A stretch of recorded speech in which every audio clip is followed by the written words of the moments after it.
Hi, this is Larry here, and you can see me up there. I'm recording with a webcam on right now. Um, and as you can see, I'm not a kind of gross, big, old, fat, ugly guy. I'm just a fancy student. Um, anyway, I want to show you this, like here, revitalize on my Cupid. It's really awesome, 3 and 5 only, but I take anything revitalized like on Cupid. Of course, bigger than 2 on 5 because 2 on 5 isn't revitalized actually. Let's check him into action right here. As you can see, this is against Chinda. I already knew the setup because the first time I ran into Chinda actually, and I'm not that kind of guy who likes to run into people. As you can see, Cupid goes off, and that's really awesome. As you can see, this shrine goes down really fast even though I don't use any DPS hero like Snowzilla Ninja or Succubus. Um, but as you can see, I have 18k games, a little bit over, and that means I'm going to do a lot of dungeon runs in the upcoming time because my talents are fine, and my hero altar is almost full of heroes, so the only thing I'm worrying about now is getting my uh, shots for the skill levels, because I want to get Cupid to 7 of 9 now, because on the 3 of 5 Vitalize that's quite good, because that means that when Cupid fires his proc, Spear Mage procs immediately after that again, so that's 2 procs in maybe 3 seconds, which almost always means game over. And now that Cupid is 5 of 9, he is really starting to shine in this dungeon, because what the advantage of Cupid is above Pumpkin Duke is that when Cupid procs, the whole team doesn't go a lot faster. They only get a lot closer to their next proc, which means that you will actually get some advantage in that, because Spear Mage and Thunder God will proc a lot more uh, relatively than when you don't use Cupid. So it's not that they only proc faster, they also proc more. So this is how you can actually farm shards through games, and I actually uh, advise you to do this if you have gem spare and you have all the heroes you need and your hero altar is full and you can't up your might through that anymore. I advise you to just use your gems to do this dungeon run over and over and over again, because it really helps you get through those shards really well actually. Um, so yeah, it's really um, boring to do, but on the other side it's quite fun to do, because uh, you can actually see the improvement really quick, instead of just having to farm for 3 weeks to get that next skill level actually, because from 5 of 9 to 6 of 9 is 6k shards, which is quite a lot actually. And um, if you do that just at the normal way, you can farm it in maybe uh, 8 till 10 days, which is a little bit over a week. So that's not too long, but when you want to get to 7 of 9, that's going to take you about 2.5 to 3 weeks, because that's 10k shards. It's a lot of time, and that's just a lot of time I don't want to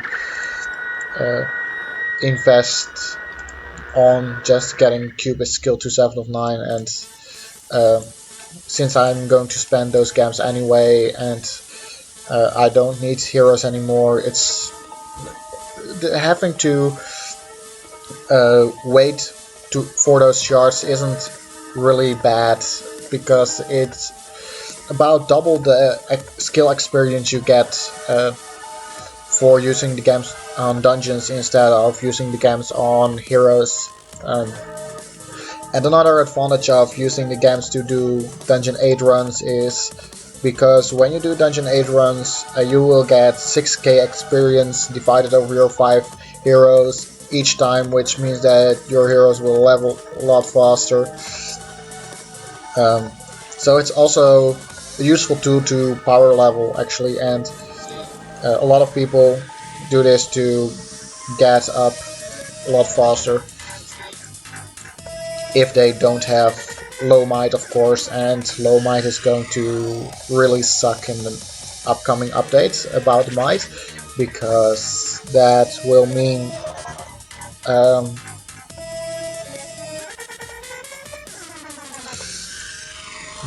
that I should just get up there a lot quicker and actually stay on with the leveling, because personally I don't level as much as other people in the top arena do, so I have to stay on scheme with just farming wave G and farming this dungeon daily, and I don't raid as much because lately I've been starting to get busy a lot more, and I don't like to have to raid a lot in between, because it also takes me to farm gold for this dungeon, so I have to look out for the gold and I have to look out for easy raids, and finding both is not a really easy task anymore. Not if you don't use troops, and training troops is really yeah, it just takes a long time, and as you can see, I'm now starting to use shotgun dwarfs because I want to test if they are actually good enough for me to use and if they are used comfortably enough, but I don't think I'm really going to like them, but let's just test them out, because I don't need to do all my dungeon chances in sequence. This one doesn't have enough gold for me, this one doesn't have enough gold for me. This looks like a damn easy raid. So I have to estimate now what kind of magic I need to use on this dungeon, and probably when I drop my druid right here, and then the rest I won't need any magic, I think. So I can just, because shotgun dwarfs can take those fairy dragons down really quickly. As you can see, the fairy dragons just kind of vanished. My thunder god is getting low on health, by the way, so I think I do need to use my restoration at some point. And I think I'm going to use my restoration right here, and it's too late. So that's a kind of nasty thing about Atlanticor.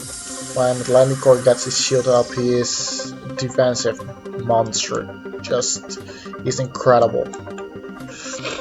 But I don't think he's going down enough. And yes, he is going down.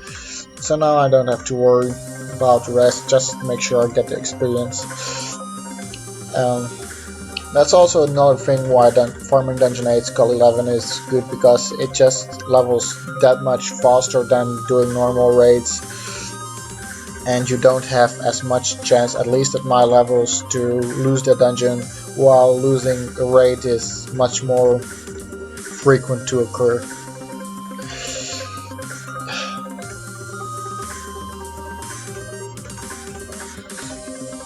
So let's check out my line about my guild.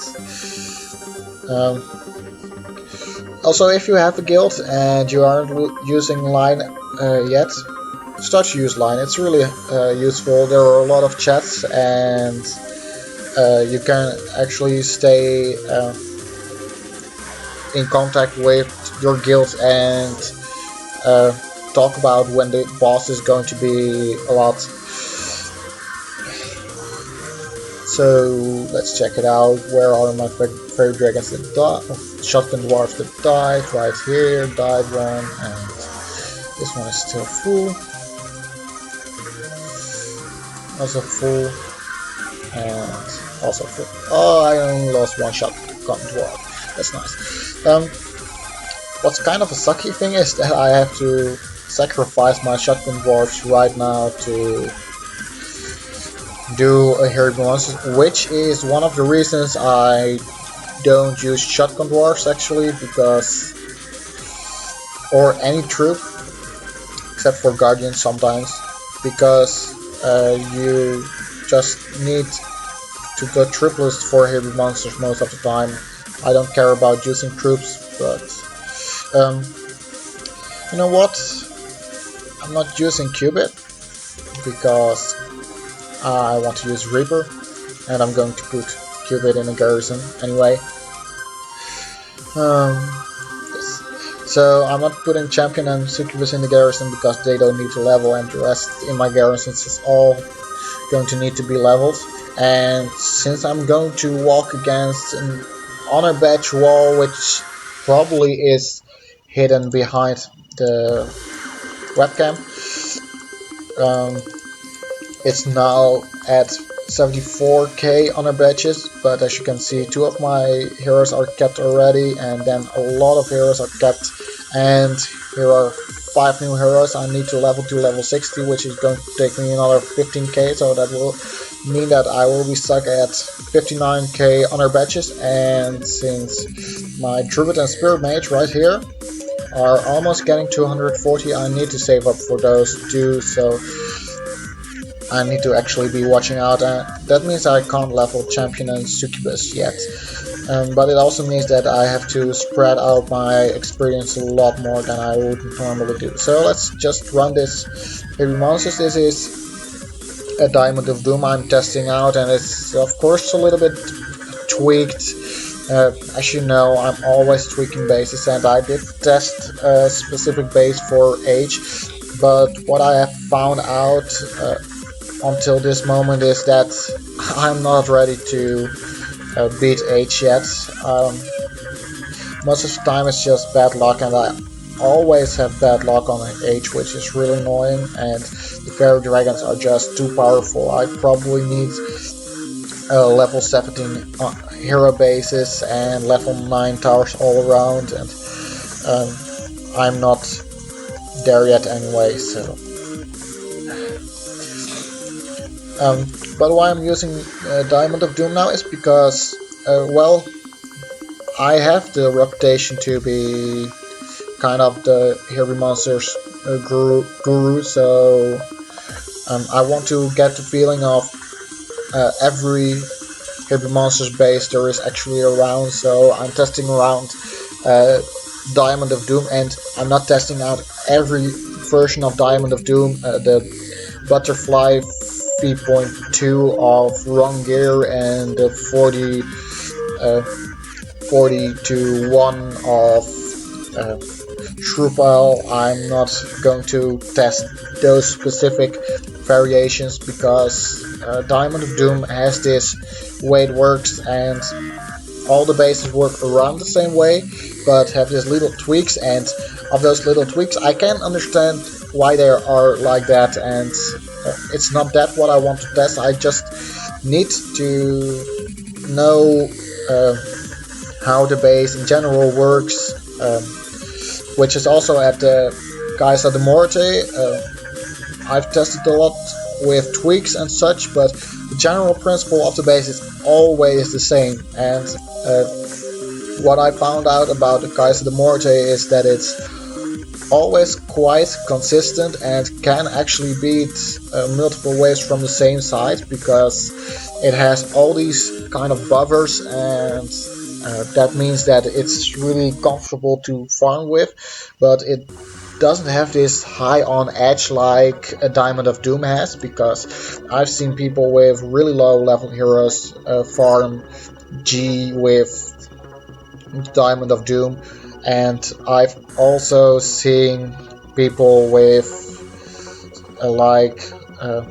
level 100 heroes. God Fuzzy, for example, he designed a variation of Kaiser de Morde, which had the God Fuzzy interior, and he could be G with that. So it's all about these little tweaks, and each base has its specific advantages and disadvantages. And Autism actually uh, made a new base. Let's see if I can look it up. Um,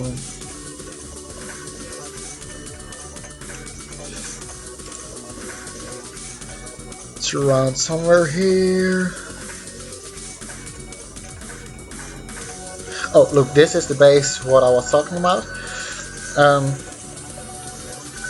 If you are interested in the base I designed, which actually works quite well, but just didn't get me through age, but just look for this thread and you will know what I'm talking about, and maybe you can test with me.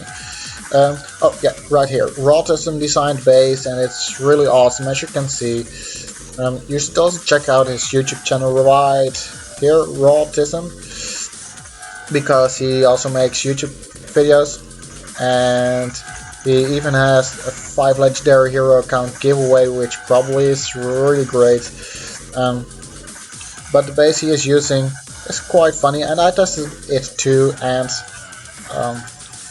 my findings about it is that it just has this weird spawns it can get, and then suddenly you are getting into danger. It doesn't mean you lose, because getting into danger doesn't mean losing at all, of course. So let's see, I'm grabbing line again.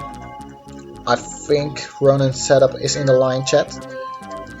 So what I'm going to do is, this is also a reason why you should use line, because this means that when you are close in arena with each other, you can do some scout reports, which means that even with just one chance, you can get the next spot.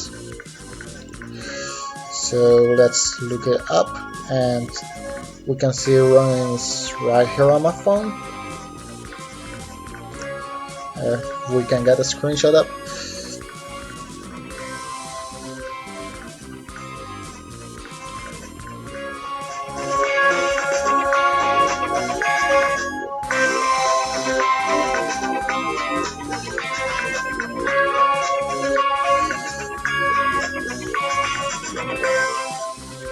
So right here we have Ronin's, and he looks like he has Atlantic Core on top and the rest on the bottom.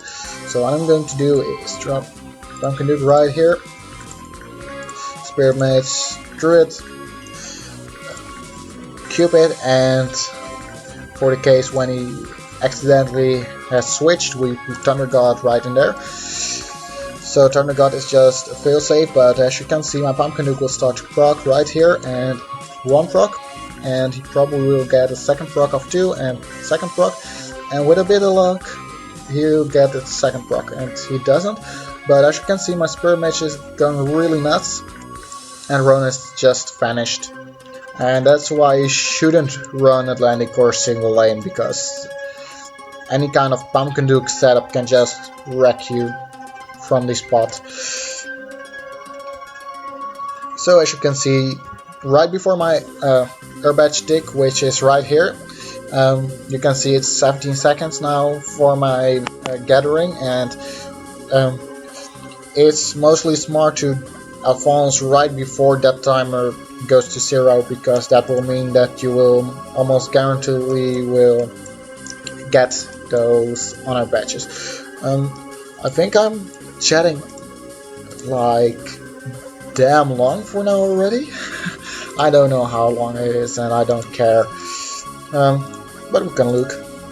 It's 20 minutes. We can just take a quick look at what I'm going to do tonight. I'm going to use Cupid, Atlantic Core, Succubus, Druid, and Pumpkin Duke for the boss.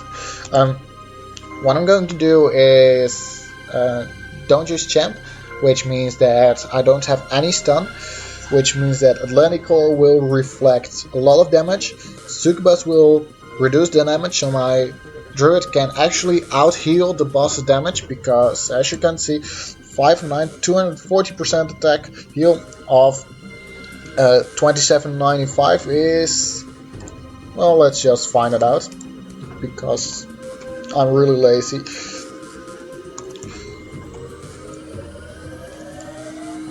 So like this, and then we see that's 6708 hit points he will heal, which is a lot. So let's just put this out so I can answer my guilty. And well, thanks for watching, and be sure to share and subscribe. And also, TechnoX is the music I'm using. It's royalty free. And of course, stay zen, guys.